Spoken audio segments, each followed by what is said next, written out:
AI, it's everywhere these days. Yeah. It's like it's writing our articles, composing music. It's even creating art that could, like, fool a museum curator. Yeah. But what happens when AI gets too good? Like, too good for its own good? Yeah.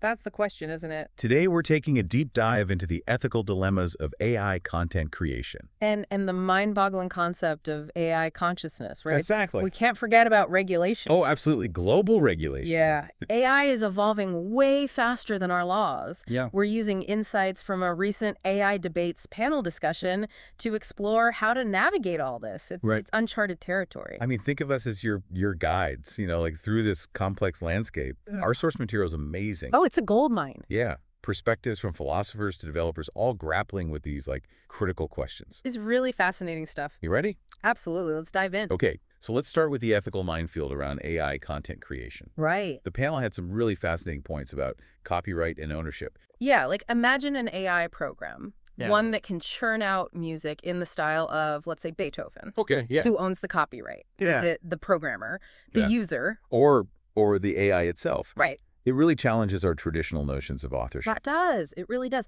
The panel talked about AI as a creative partner. Oh, interesting. Yeah, where humans and AI work together to create something totally new. Like, for example, a musician could use AI to generate melodies or harmonies, I see, yeah. But the human artist would still be in control, Right. guiding the direction, infusing it with emotion. That's pretty cool. I like that. Yeah, and this approach could lead to completely new art forms. What? Things we can't even imagine right now. It's AI augmenting human creativity, not replacing it. Right. But there are challenges. Of course. The panel highlighted the need for attribution systems. For AI-generated content, I mean. Yeah, you should know when you're listening to a song composed by a human versus an algorithm, right? Right. Exactly. Absolutely. And what about protecting the artists, the ones whose work is used to train these AI models? Right. Imagine an AI that's trained on thousands of paintings by a particular artist. Mm-hmm. Should that artist have a say in how their style is used, potentially profited from? That's a great point. The panel suggested that artists could opt in or opt out of having their work used for AI training data, and there needs to be a system to compensate them fairly, obviously. So We're talking about a whole new set of rules for a whole new creative era. Right. Okay, let's shift gears a bit. The panel also talked about AI in elections. Uh-oh. This is where things get, a little bit unsettling. Yeah, for sure. The rise of deepfakes was a major concern. Deepfakes, yeah.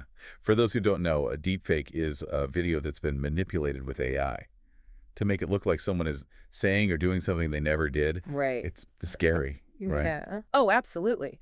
Imagine a hyper-realistic video of a political candidate saying things they never actually said, circulating on social media, just days before an election. It's terrifying. The potential for manipulation is huge, undermining democracy even. Right. And it's not just deepfakes, right? They talked about how AI could analyze data, tons of data. Yeah.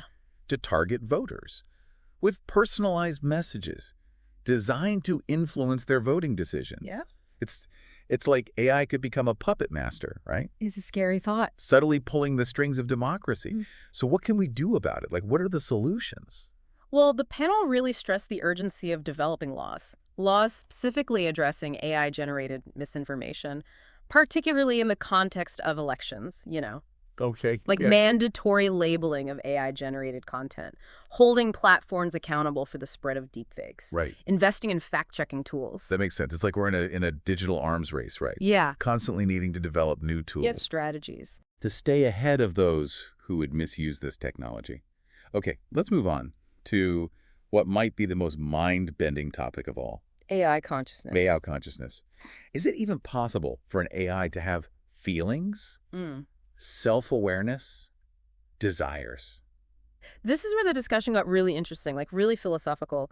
The panel was grappling with this question, whether AI could ever achieve genuine consciousness, not just simulating human-like responses, Right. but actually experiencing subjective feelings, having a sense of self. I'm trying to define what it means to be human, but for machine. Exactly.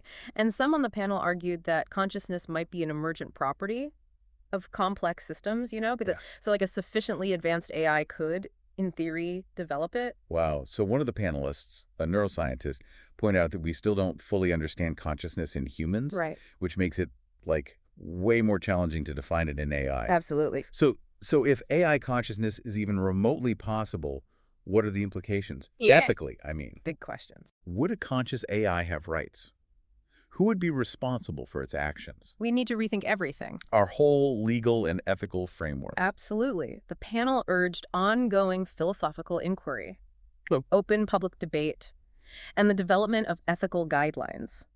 Guidelines that take into account the possibility of AI consciousness. Right. This isn't just a technological challenge. Right. It's a philosophical one that forces us to re-examine what it means to be sentient in a world, increasingly populated by intelligent machines. There's a lot to think about. It is. It's a lot to take in. Mm. But it highlights how crucial these conversations are. And that leads us perfectly into the next part of our deep dive, where we'll delve into the need for global regulation and explore how we can shape the future of AI in a way that benefits all of humanity. So before we, got sidetracked talking about conscious AI, we were talking about the ethical considerations of AI we need to address, like right now. Yeah, even if AI never, becomes self-aware or anything like that, Yeah. there's still a lot to think about, ethically speaking. Definitely. Just because we can develop AI that can do all these amazing things, right. it doesn't mean we should. At least not without, really thinking about the implications. Yeah, and the AI debates panel, they were all over this. Oh, yeah. They were laser focused on the ethical side of things. Absolutely. One of the panelists, an ethicist actually, she specializes in tech, and she had this great quote. Oh, yeah. Yeah, she said, "With great power comes great responsibility." Classic.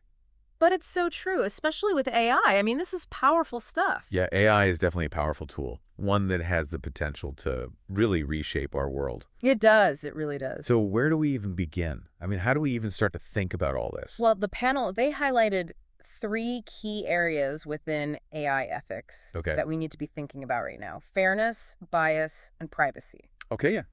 Let's break those down. Yeah, let's unpack those a bit. So fairness, what does that even mean when we're talking about, algorithms and machines? Well, it comes down to this. We need to make sure that AI systems treat all individuals and groups fairly, equitably, regardless of their background. Like, imagine an AI-powered hiring tool. Right.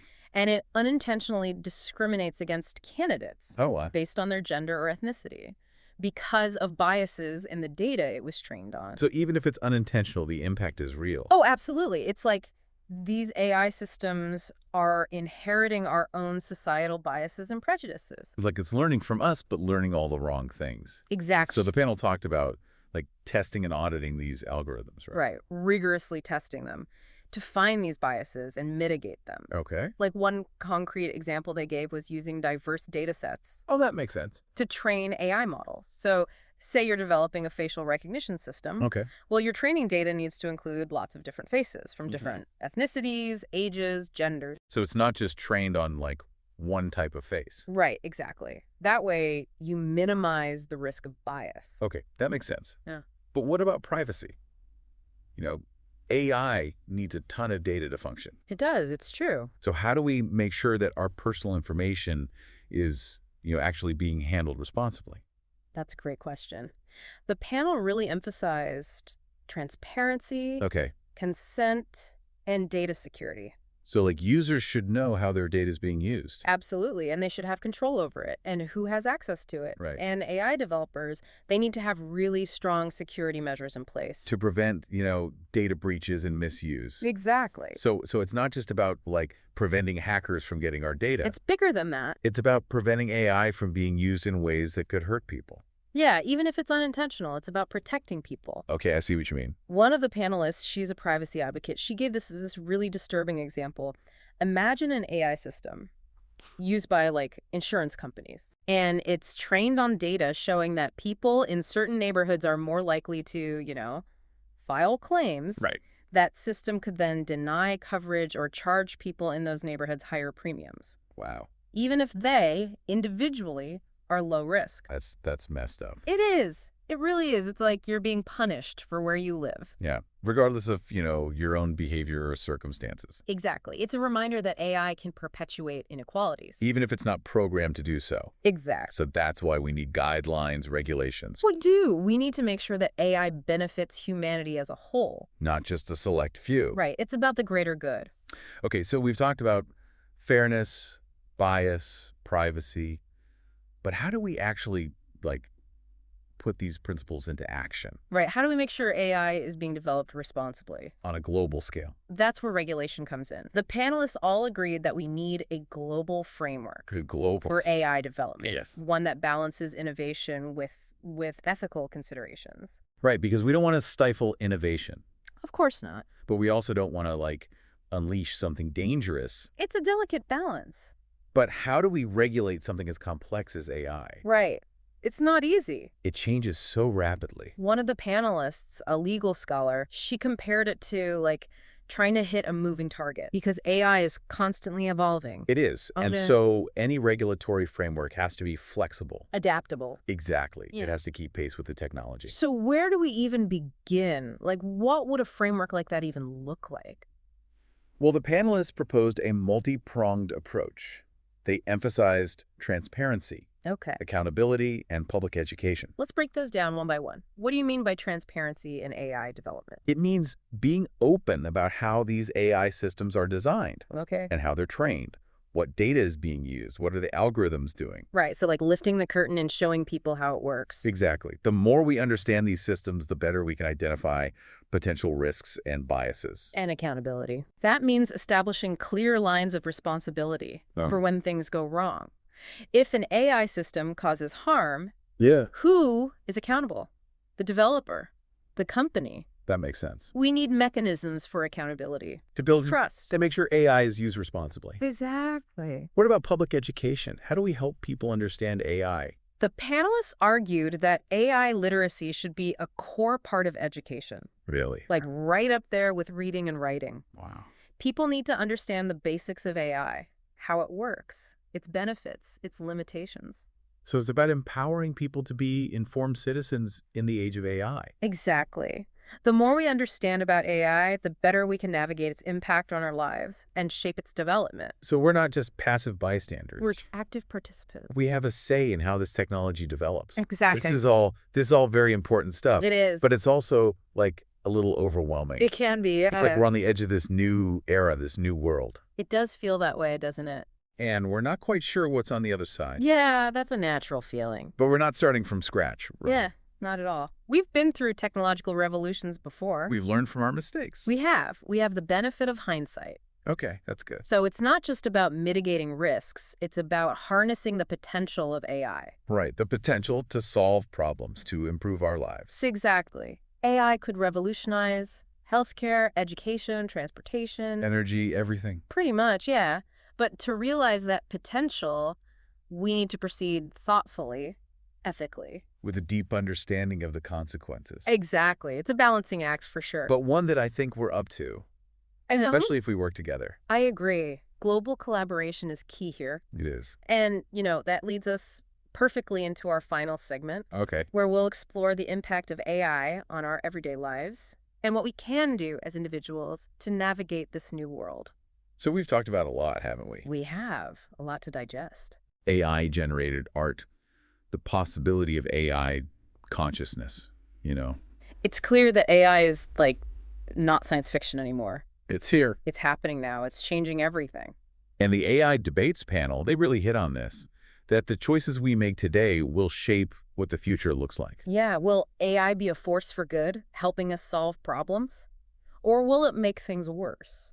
It could go either way. It could, but the panel, they were optimistic. Oh, that's good. Yeah, they emphasized that we're not powerless. We have the power to, to guide how AI develops. I like that. So what can we do? How can we ensure that AI is used for, for good? Well, the panel had some practical advice. They said stay informed, think critically, and advocate for responsible development. Okay, let's break those down. Stay informed. So, like, learn about AI. Yeah, understand the basics, how it works, its benefits, its limitations. There are tons of resources out there, books, articles, podcasts even. Right, like this one. Exactly. Knowledge is power, right? Absolutely. The more we understand AI, the better decisions we can make about its role in our lives. Okay, what about thinking critically? Don't just believe everything you hear about AI. Question assumptions, consider different perspectives, be wary of hype. Right, because there's a lot of hype out there. There is, and it's easy to get caught up in it. So it's like, be a smart consumer of information, especially about AI. Exactly. Don't be afraid to ask questions. Do your own research. And what was the last one? Advocate. Advocate for responsible AI development. Okay, how do we do that? Support organizations working on ethical AI. Talk to your elected officials. Let them know you care about these issues. So, like, be an active citizen Yeah, make your voice heard. and make conscious choices about the products and services we use, the ones that rely on AI. Exactly. It's about recognizing that we all have a role to play here. It's not just up to, like, the tech companies or the government. We all have a responsibility to shape how AI develops. It feels like we're at a turning point, you know? It does, doesn't it? Like we're on the cusp of something big. We are, but I think the panel's message was ultimately one of hope. Hope. Hope and empowerment. AI is a powerful tool, and like any tool, it can be used for good or bad. But the choice is ours. The choice is ours. We have the power to make sure AI serves humanity, not the other way around. That's a good way to put it. And on that note, I think it's time to wrap up our deep dive into the world of AI. It's been quite a journey. It has. We've covered a lot of ground. We've explored some complex ideas, some ethical dilemmas, and some potential solutions. Hopefully, we've given you some food for thought. And maybe even inspired you to learn more about this incredible technology. Because this is just the beginning of the conversation. AI is here to stay, so let's make sure we use it wisely. Well said. Until next time, keep exploring, keep questioning, and keep imagining the possibilities.